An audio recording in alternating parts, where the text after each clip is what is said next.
Well, I am often asked, who should I hire as a trainer? And sometimes I actually feel like it is a complete loaded question because so much actually goes into this decision, and it's almost like choosing your therapist. The questions today: do you want to be a trainer? Are you looking to be able to hire that trainer? So today's podcast is with Connie Beaulieu, who's the founder of CU Fit Personal Training, and one of the people who really helped shape the fitness industry here in Canada. With that being said, welcome to episode 9 of Living Your Life with Leanne Lang. The podcast is brought to you by Extension Marketing, and for more information, you can always check out extensionmarketing.com. Connie, it's so nice to have you here. Excited to be here. And we were just joking because we had so many years of you being a regular contributor on my Today's the Day with CTV Morning Live. So it's nice to reconnect. Thank you. I appreciate being here. It's great. I'm excited for this one because we're really talking about the fitness industry in a general sense as well. And so you've been in this industry for 20 years. Yep.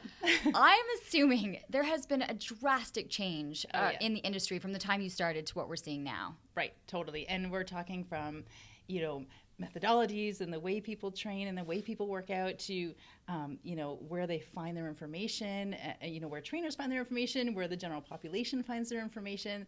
And I find that the biggest thing in the last 20 years is we're in an information overload place right now. Mm-hmm. And so, yes, we've had a lot of changes when it comes to science and fiction and a little bit of everything. Okay, I'll be honest with you. I'm on Instagram. Right. Okay. I can spend my day if I wanted to scrolling through my feed and having, 10 different trainers with these bodies that I would die for. Totally, yes. Kind of putting all the information out there. I mean, it's everywhere. Right. And so you nailed it. I think social media has really drastically changed the industry.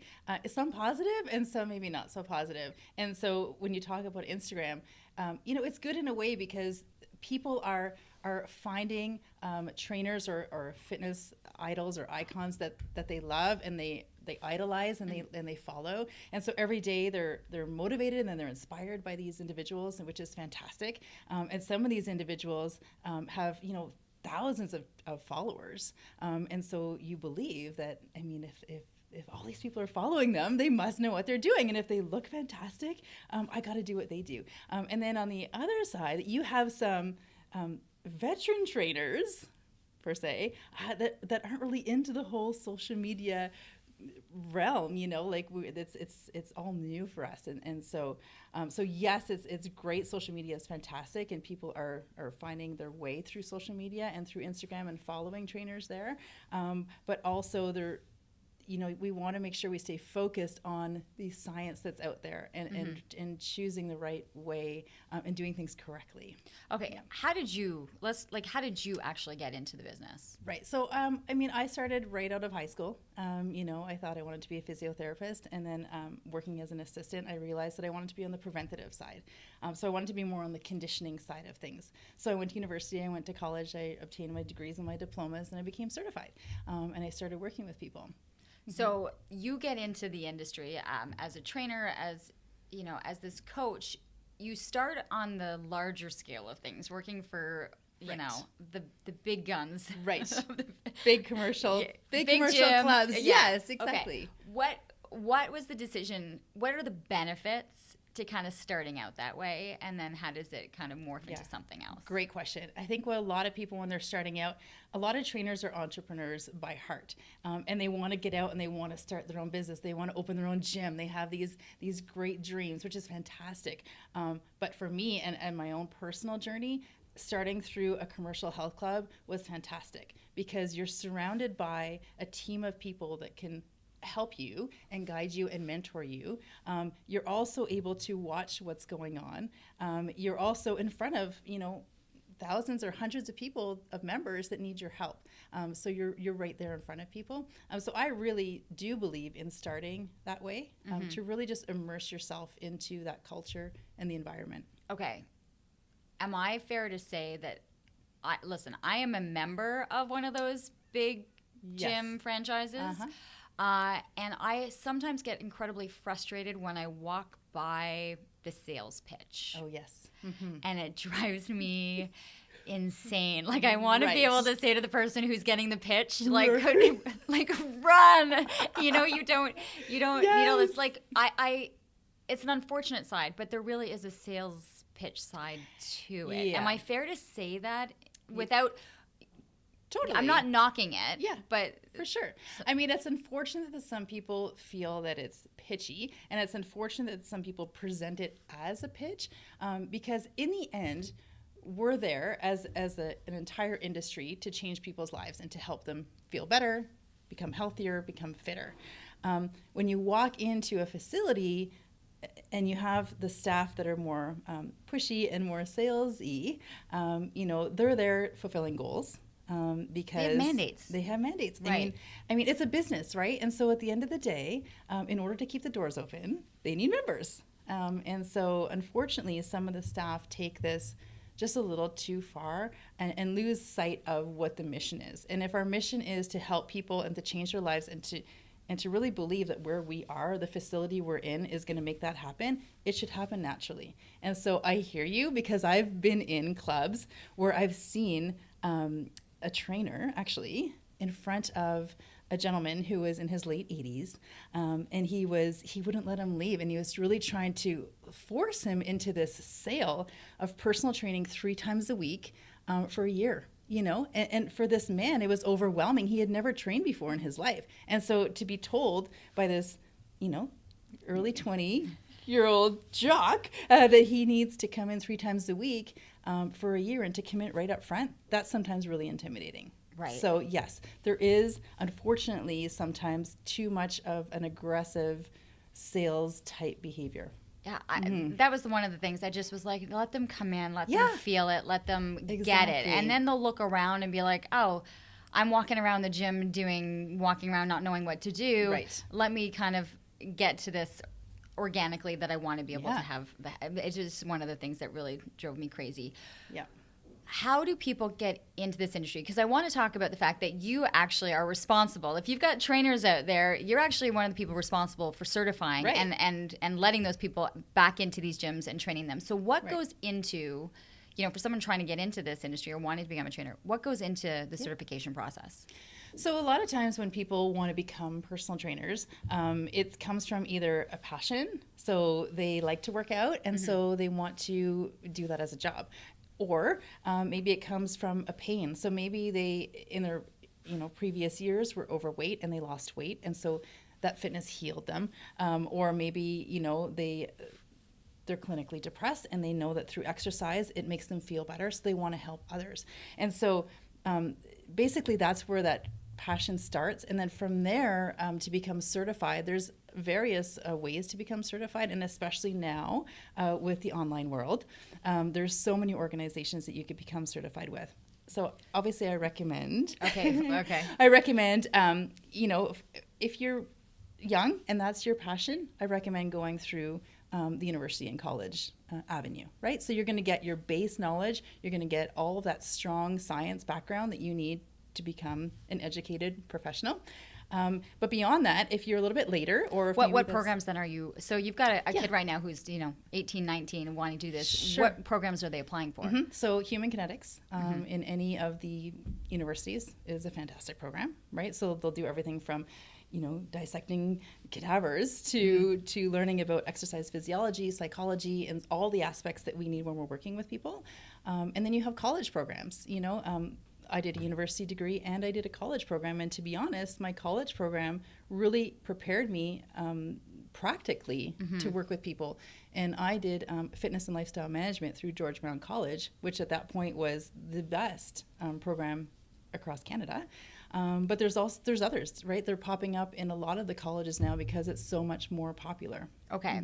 So the first thing is the education is still required. What is happening on these online certification programs? What's working for them and what are they lacking? Right. And so education, a degree to diploma is obviously the best way to go.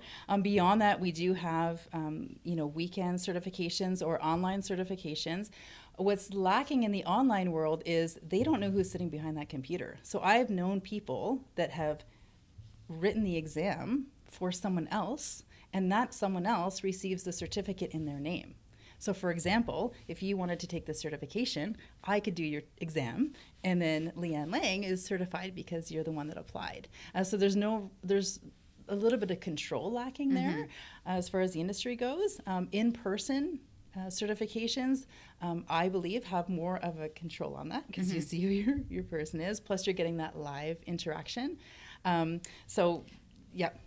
Is it possible for an individual to know, or should people be asking a potential trainer? Great question. For their certification, or where they studied, or where they got this from? Great question. I am a firm believer that everybody should know who they're hiring. Absolutely. And don't take for granted the fact that you see them in a health club that they're certified, because quite often, or not quite often, but sometimes they're not quite there yet. And so, they may be in a process, which is fine, but you as a buyer and as a client, you need to know who your trainer is and what their background is. So yes, ask them for their credentials, ask them for their certificate, and don't be ashamed, don't be afraid to ask for that, because you deserve to know. You're paying a lot of money for a personal trainer. The other thing I will mention, though, with the online certifications and the weekend certifications, they're great, but they're very limited time. And so when you come out of that, you have to continue your education, and you have to do so by doing other online courses, reading books, doing some research, attending events, those type of things. These are the things that we want to make sure people are staying accredited every year. Okay, so you are certifying personal trainers. But having seen the changes, or the change in science or studies, or what is actually evolving in products and new ways of working out, how often should trainers be continuing their education? Or you would hope that as self-motivators, they want to be on top of what's happening in the industry. But should there be, or would you like to see recertifications, or things that they should be doing to stay on top of their game? For sure. We are in an industry that is not regulated, which is shocking, because we are in charge of people's lives. And so there's no regulation, right? Shocking. I am surprised, yeah. Right. So as a veteran trainer, and a lot of my veteran colleagues, our number one passion is to see this industry become regulated, because we are responsible for people's lives, right? And so because there's no regulation, it means that there's no one really policing every single trainer out there, whether or not they're still educated or not educated, still certified. Now you have organizations that they're certifying bodies. So if they have certified you through a course and provided you with a certificate, every year, in order for you to maintain that certificate's validity, you have to ensure that you provide continuing education credit. So you have to prove that you've attended an event or you did some online training. And if you don't, then you become expired, and then you can no longer be insured. But we don't take that for granted, because there's a lot of people out there that are operating like that, with an expired certificate, with no certificate, or with no insurance. So you usually are insured, or you are insured if you have the proper certification. Exactly. So if you're working for a large health club, you are insured through their organization. But as a manager of that organization, you want to make sure your people are certified, because they're only covered if they are certified. You're the one, Connie, doing this certification. Right. Have you, over the years, not certified someone? Oh, yes. Based on, you can just tell that they don't know. Absolutely. And it's a real tough place to be, because you don't want to fail anybody. But the reason why I got involved into certifying, which was 6 years into my career, is because I was a manager for 2 commercial health clubs, and I saw what was coming in. And you mentioned the sales approach, and you got to understand, as a business, personal training is a large part of the business. So as the top, they want to see lots of trainers coming in to keep the business flowing. And what I was seeing is these trainers being hired that were not of great quality, that really did not take their job seriously as a professional. And so that's when I said, you know what? I want to get behind the certification process, because if I can do my part in passing the people that needed to be passed, and not allowing the people that the people that aren't ready, to coach them through and then get them ready to be certified. But yes, so I was kind of known actually as the strict instructor that I just don't pass everybody. And so, I firmly believe that you have to be ready when you're on that line. And so, yes, I would fail people. Could you tell pretty quickly who was really passionate about what it was they were doing, that you knew that they were going to be a good trainer? Totally. Or could you also tell those that were just kind of flying by and this was kind of 100%. Just So as I mentioned, people want to become personal trainers because they have a passion or a pain that was healed through fitness, is what I believe. And so, yes, you will have the people that will come in that sit in the front that are very engaged in the course, and they're very passionate and they're willing to learn. And those people, for sure, will be successful for years to come. And you have others that come in that maybe look great themselves and have done it themselves and feel like they know everything and feel like they can change everybody the way they change themselves. And when they're not open to learning the physiology behind things and the science behind things, those are the individuals that aren't so successful because they feel like they know it all. Okay. Now, when you say that, yes, there are going to be clients that are going to have much different needs, varying medical conditions. Yes. So what do you suggest if you have people that are right now considering, I want to get a trainer? Yeah. Who should they be looking for? Yeah. Like, as I mentioned, somebody just needs a cheerleader. Yeah. Somebody might need a therapist. Somebody might need yes. the doctor, right? Yes, like, amazing. What questions should a person be asking or checking off their list when choosing the right person? Because, like I said, I want to look like one person, but they might not actually.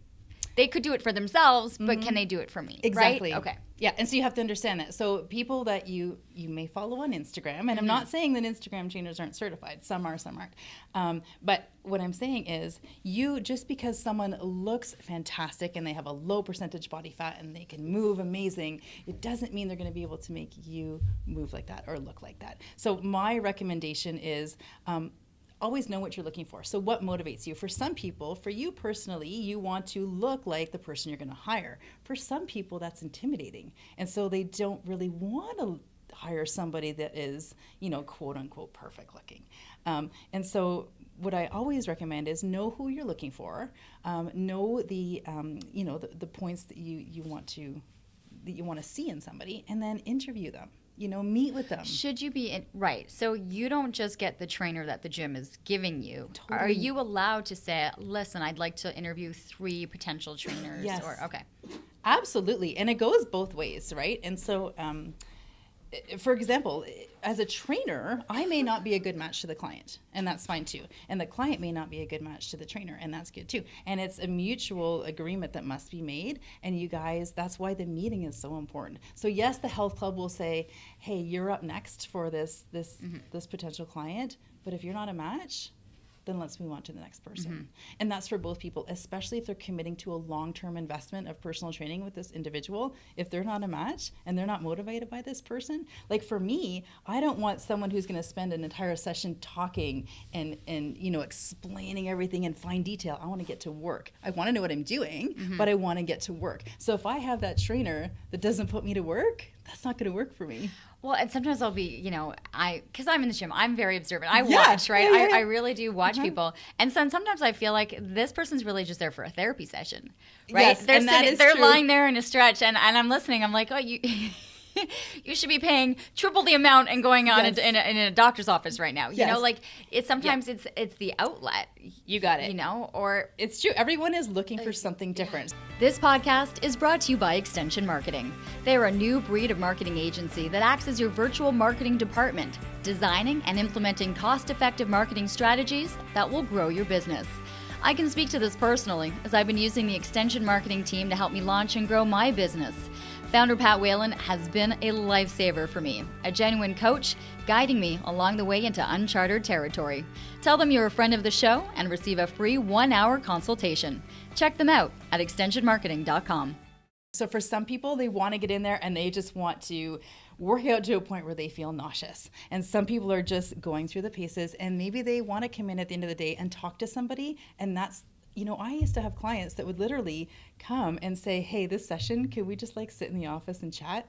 And I'm not going to say no, because at that moment, this person doesn't want to work out. But by coming in and chatting, maybe they're going to walk out if you're feeling better. And I know that they're going to make better choices when they get home, instead of putting them through a workout when they're really not up to it and vomiting and maybe never coming back again, But you made a good point I wanted to touch on. When personal trainers become certified, or if someone is looking for a certification, understand that as a personal trainer, they should be a professional, right? So when one of the first things that you're looking for is do they take their job seriously? Are they a professional? And as a personal trainer, you have to understand that everybody you're meeting doesn't necessarily want to look like you. Right? Mm-hmm. And they may have medical conditions. And as a fitness professional, I need to know how to deal with pre and postnatal moms. I need to know with someone that's just come out of, heart surgery, or maybe they're in a treatment plan, or maybe they're, they have mental health issues that can benefit through working out. And so I have to understand that not everyone is just there to have 15% body fat. They're there for different reasons. And so no matter which way you're becoming certified, you have to be prepared for every type of person. Mm-hmm. Mm-hmm. I look at that, and I know there's people who are arthritic or who are in pain. Like sometimes we don't understand just how much effort it took that person to walk into the gym. Absolutely. In the first place. Absolutely. And sometimes I just want to celebrate that. Like you have left your home. Yes. You could be in pain. You could be dreading this. But the fact that I always celebrate a person walking into a facility. Yes. It's a big, for many, it's a big deal. It is a very big deal. And not only that, they're not only in pain, but maybe they're intimidated. Maybe they've never done this before, and they finally got the courage to walk in. So you want to make sure that it is a good experience for them. And I'm all about that experience. It has to be a good experience. You changed, though, going from that big facility and kind of the main franchises to branching out onto your own. And there are a lot of people who are doing that. And so talk about the benefits of kind of one versus the other, and being in a more intimate, private, one-on-one session. For sure. So, starting out in the commercial health world was probably the best thing I ever did. I was able to move into management positions, so I was able to oversee teams of personal trainers. I was able to manage budgets.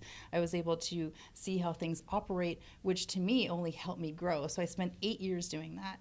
And then from there, you, as a personal trainer, like I mentioned, most of them are entrepreneurial geared, which I am. And I knew ultimately I always wanted to work on my own. And so it was time. I got to a point where I realized where things were starting to change. And I realized that when I can't change the system, I need to change my system. Mm-hmm. And so my system became, I need to go on my own now, and I need to just create my own business, small scale to start, and just get my feet wet and jump in, So what was that like? I mean, we've done a number of, you've created such a wonderful space within your home, but really it is like full entrance on the side. You walk into a mini gym. Right. And it was scary at first, and I started out in a much smaller space. And it was before, imagine, the internet world. Right? So people couldn't really Google me, and they couldn't really find me on Facebook and everything else. So it was like I had to get out there and referral based, develop relationships, and try and grow my business that way. So they were coming into my home, and then at that point it grew, which was fantastic. And then I had to move into a bigger space. I mean, ultimately my goal was always to open a gym. And I'm still not there yet, and I'm not even going to say that I will ever go there, because right now, for the last 10 years, having a home-based business has really worked for me. Mm-hmm. And I have a strong clientele base that has been following me gratefully for years, for the last 10 years. And so things are good, and I'm happy. And from there, I run a corporate site as well, so it takes me out of the house. Yeah. Mm-hmm. What are the benefits then? some people need things going on around them, you know, and Agreed. right, they just need noise, they need people, and you come into a different environment where it's one-on-one. Yes. You know, what are the pros and the cons to that? Yes. And so you nailed it, because I went from working with a team Yeah. and like hundreds of people in through the doors every day to being on my own. You know, Connie, I went from being Yes, in front of massive amounts of people every single morning with, you know, my teeth brushed, my hair done, in a dress and stilettos, to I haven't seen somebody in 3 days, right? Like, I get that. You totally get it. You get it. I get that. Exactly. And so, you know, I love when my client would walk in and be like, A person. "Hey." I get to talk to a person, a real person. Totally. Totally. And that was, and you know, so it was awesome. And so at that time I was doing one-on-one training, and then the industry shifted and we started seeing a little bit more group training. And that's actually a boom right now, but 10 years ago it wasn't a boom, but it started shifting, and I noticed that shift happening, and I thought, you know what, this is kind of cool, because I can only train one person at 5 o'clock on Monday, but 5 people want to come at 5 o'clock on Monday. So, hey, why don't we put them together and create a program and a system to make that happen? So, yes, I grew my personal training into more of a group setting as well. So that was a lot of fun. Do you find that people work better?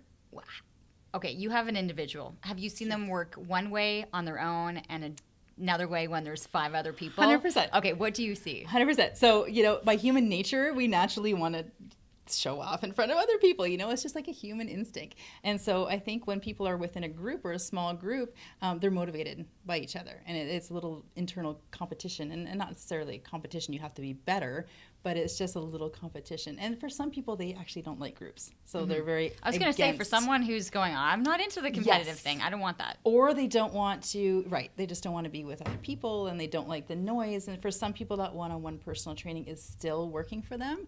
But I actually find a larger percentage prefers the group, because the camaraderie being with the team, you know, being able to use that as a social time. So I have, you know, clients that have been coming Monday and Wednesday, or Tuesday and Thursday, with the same group of people for close to 10 years.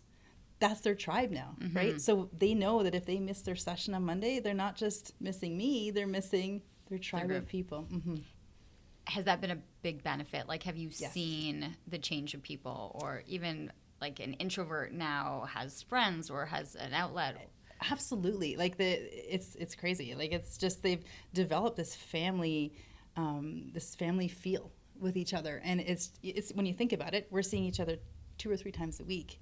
You know, some of us don't see our family that often. So it really does become a family affair. Are they able to celebrate their victories? Like, have you seen Yes. that they're reaching their goals together, either if it's, you know, weight loss or management Yeah. or eating better, like that they're doing it better? They're Because- cheerleaders themselves. Exactly. And you know, years ago, not years, well, I guess 4 years ago or 5 years ago, I put in a team to challenge a Spartan race. And for my client base, that they would have done that on their own. But we did it as a team, and we did it together, and we did it as a family. And there was approximately 30 of us that got out there, and most of moms, you know, that never would get dirty in the mud climbing up mountains. And to see stuff like that, they wouldn't do that on their own. But because they've developed this family, it's really motivating. It's fun to see in that sense. And these are kind of been more like boot campy kind of things, I'm assuming, Yeah. when you've got the 5 women or your clients coming together. Yeah. I'm also seeing a shift. Like, I like to work out on my own. Like, I can self-motivate, I can get it done. But I'm looking at all of these different kind of facilities opening up, right? Yes. Like the wheelhouse, like the cycling, the Yes. spins. Like, I mean, it's like a cult with people. Are like, Yes. no, you go in and it's like a club, and you're like Yes. cycling, and you know, these different kinds of yogas, or the Yes. bar fitness. Like, there's always something. Yeah. I mean, now there's the 9 rounds, like boxing. Like, Yeah. there's always something A evolving. new trend. Yeah. Right. There's always trend in this industry. From its like very early days, has always been trendy. What's the newest thing? What's the newest gadget? What's the newest tool? What's the newest class I can do? And yes, right now it is a group setting, whether it be on a bike, whether it be CrossFit, whether it be gymnastics, whatever it may be. It is a group trend, and you know, whatever works for you is fantastic. Whatever's going to get you there, you may not like, well, I know you do, but some people might not like weight training. So they prefer the cycling. And some people may not like cycling and they prefer the weight training. And so you have to find your avenue. But don't you think people should have a balance? Yes. Like, I feel like, I mean, I know my friends who are doing the site, like, they live by it, you know? But then for me, I'm like, well, where's the development of everything else? Like, there's 100%. Still, like, should there still be a balance? 100%. I totally agree. I mean, I come from a strength and conditioning background, so I firmly 100% believe that if you don't have strength training in your routine, you're not well balanced, right? And that's just my thing. So I do believe there should be balance. And when it comes to science, you do need that progression, that overload, that variety into your plan in order to feel better overall, to feel stronger, to move, to be more limber. You need a balance. Okay, and the science hasn't changed. No. The industry has changed drastically. The science is still very similar. And what's funny is, like, right, science is science, right? And we haven't even touched the nutritional science as much as we can. The physiology of the body, like it's so extreme, and but what's happening is we're bringing back old science saying it's new. Like if you talk about trends, let's look at nutrition trends, and everything's like macros. Well, are you following the macro plan? I mean, macros are the fundamental things you need to survive: carbohydrates, protein, good fats, and so this is not new, but people are recycling old science and making it a trend. And people are... Because people catch on to that. Exactly. Right. It's trendy. It's trendy. Right. But it's like if you shake them, you're like, we've been telling you this. Yes. And another one is functional training. I mean, functional training has taken over, I would say, the last 10 years or so in a big way. And functional training is fantastic.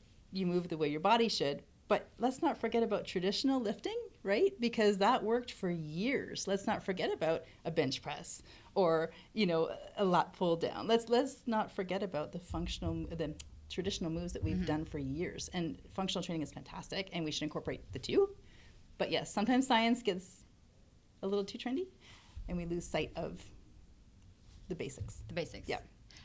Basic knowledge is I still firmly believe in the 80-20 rule, right? Yeah. And 80% is what's happening in your kitchen and what's happening and what you're consuming. So we can talk all about this training, but how much do you still have to emphasize that no matter what you're doing with your client, if they're leaving your facility and going and getting in the car and having the chocolate bar or, Yep. how do you manage that in saying you're putting all your effort into what you're doing with them in that hour, and yet they're leaving you and you have no control? Exactly. And you can't control that, right? Because nobody can control anybody.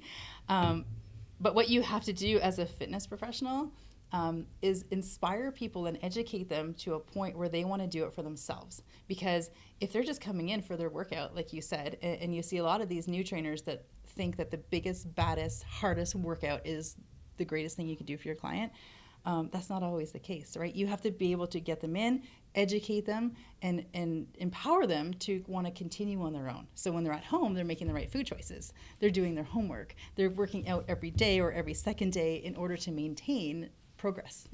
Do you monitor? Do you ask? Of course. Like, can you do that? Like, is that being pushy, or is that saying, no, you've hired me to do something, I need to follow up on it? Yeah. What are you consuming? Yeah. And so, I mean, I've had people, log. And so show me 7 days of the food intake, because they do nutritional coaching as well. So, show me the food intake. And, that when you see these logs, they're not necessarily always the truth, right? And so people will put on paper what they want, what they know that you want to see. And so, it comes down to just really empowering that individual to want to do it for themselves, making them really understand their why they want to do it for themselves, and not feel like they have to do it for you as the coach or the trainer. And when we talk about the industry, what's become really popular is coaching, right? And so you see coaches online everywhere: health coaches, nutrition coaches, fitness coaches. And what these people do well is they interact with these people and keep them accountable. So accountability, maybe it's a Facebook group, maybe it's accountability daily emails or texts. So that works really well. And that's something that has shifted a bit.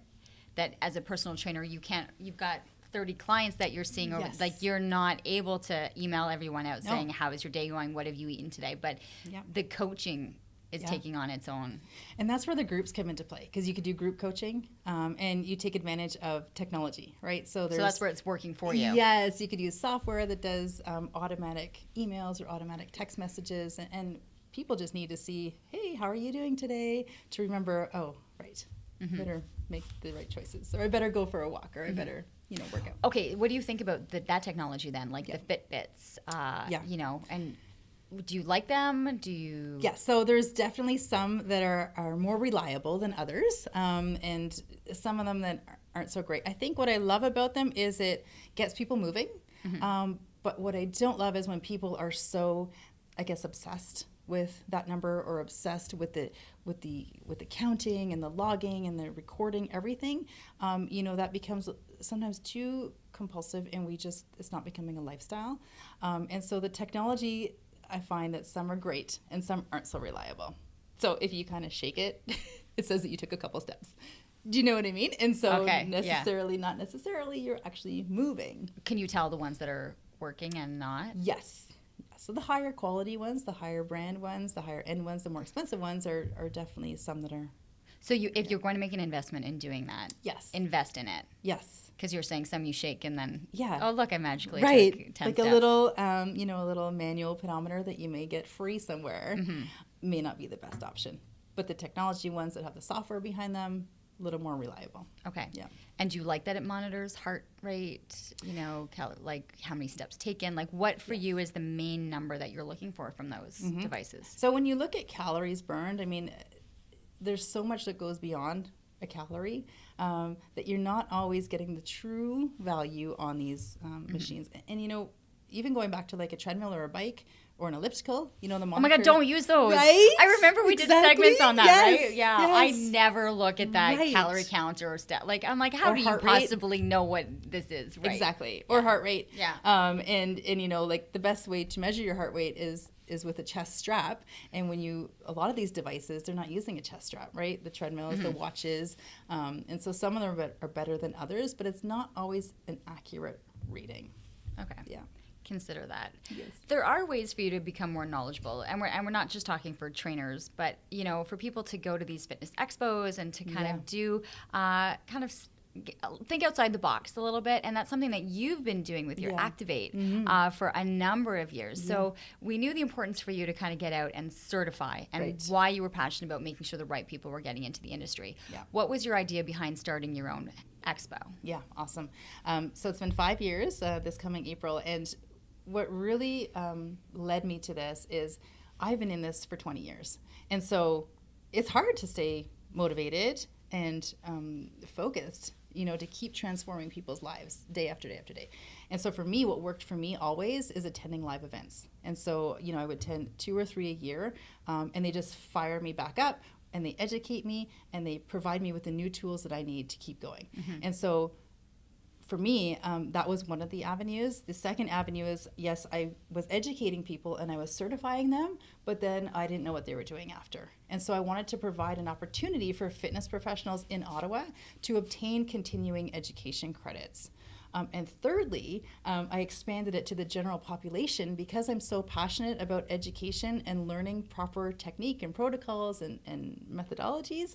I opened it up to the general public so that I'm providing a team of international presenters that are coming to Ottawa to really educate and empower not only fitness pros but general public. Okay, and I think I remember you've had people that I'm like, I recognize you from TV.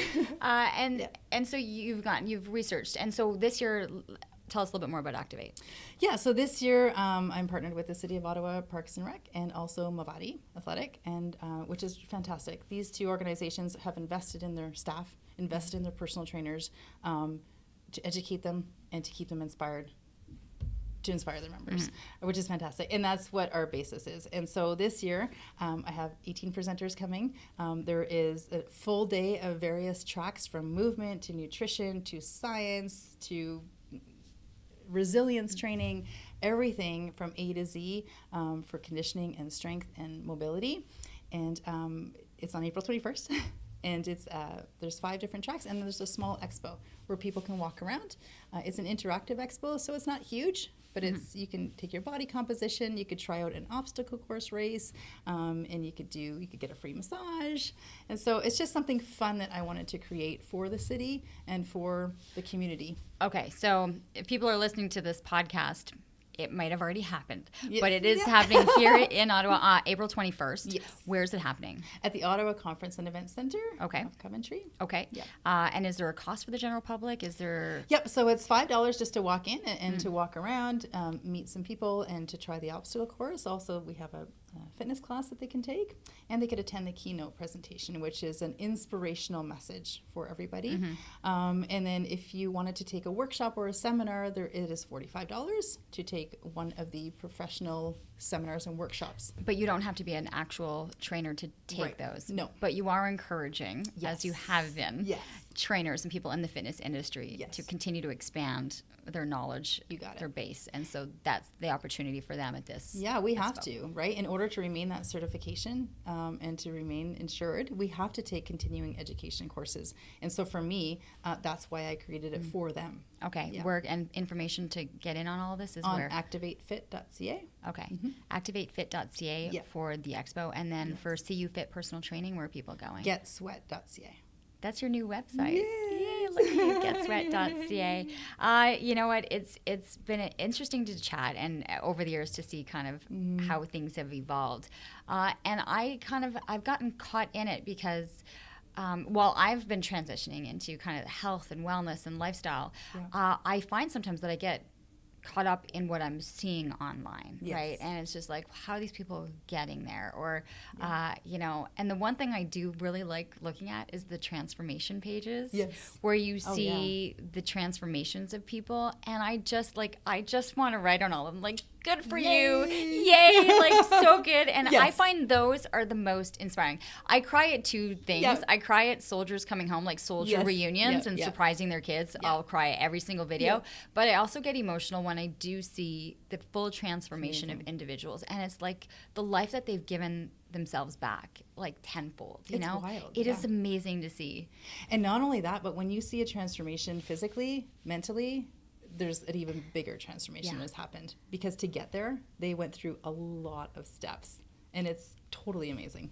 Like agree. it's one of the hardest things, but once you're into it and once the wheel starts Yeah. spinning, it becomes easier and easier, you Yeah. know, and it's exciting. And it's getting there, and it's finding your path. And for some people, they don't know where to go, and they are overwhelmed. The industry right now is so overwhelming. Do you have your favorites? Like, do you have your favorite transformation clients where if you're having a tough day, you remember the impact you did or that Yes. change of the person?